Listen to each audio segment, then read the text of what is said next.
5 اضافات لو حطيتيهم على الزبادي لطفلك فانا اضمن لك ان طفلك هيتكلم اسرع من اقرانه. والاضافه الخامسه عندنا كلنا في البيت وللاسف ما نعرفش فوائدها العظيمه.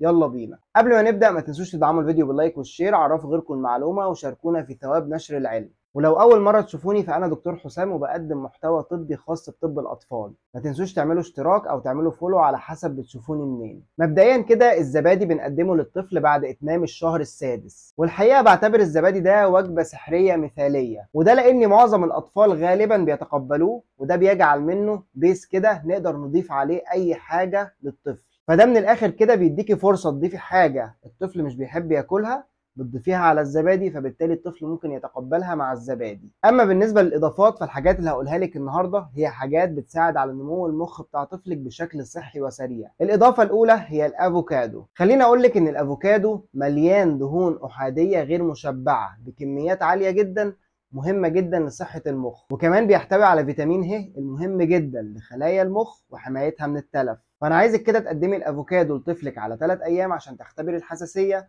والزبادي لوحده على 3 ايام عشان تختبري الحساسيه.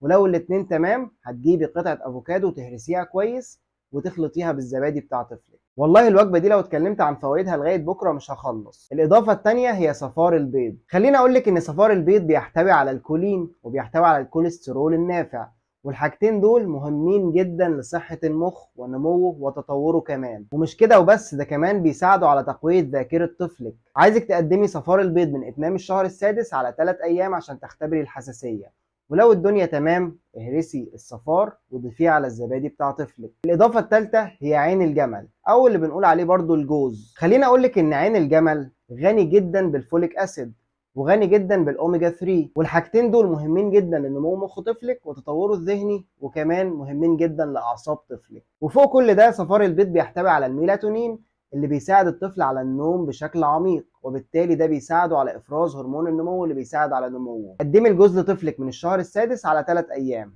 عايزك تطحني كميه من الجوز كده وتضيفيها على الزبادي بتاع طفلك. الاضافه الرابعه هي السمسم، وما ادراك ما السمسم. كنز غذائي عظيم للاسف امهات كتير غافله عنه. مصدر غني بالدهون الصحيه، ومصدر غني بالكالسيوم، ومصدر غني بمضادات الاكسده. عايزك تقدميه لطفلك من اتمام الشهر السادس، تحمصي كميه من السمسم وتطحنيها كويس وتضيفيها على الزبادي بتاع طفلك. اما الاضافه الخامسه اللي ممكن تستغربوا من الفوائد العظيمه بتاعتها على نمو المخ والكلام فهي ماء الرز. خليني اقول لك ان ميه الرز دي فيها كميات كبيره من فيتامين بي 6، وفيتامين بي 6 مهم جدا لنمو المخ وتعزيز وظائف الجهاز العصبي، واللي بدوره بيساعد الطفل على الكلام وبيحسن النطق. عايزك تاخدي معلقتين من ميه الرز كده وتخلطيهم على الزبادي بتاع طفلك. وبس كده، اتمنى تكونوا استفدتوا. اكتبي لي في التعليقات بتضيفي ايه من الكلام ده على الزبادي بتاع طفلك.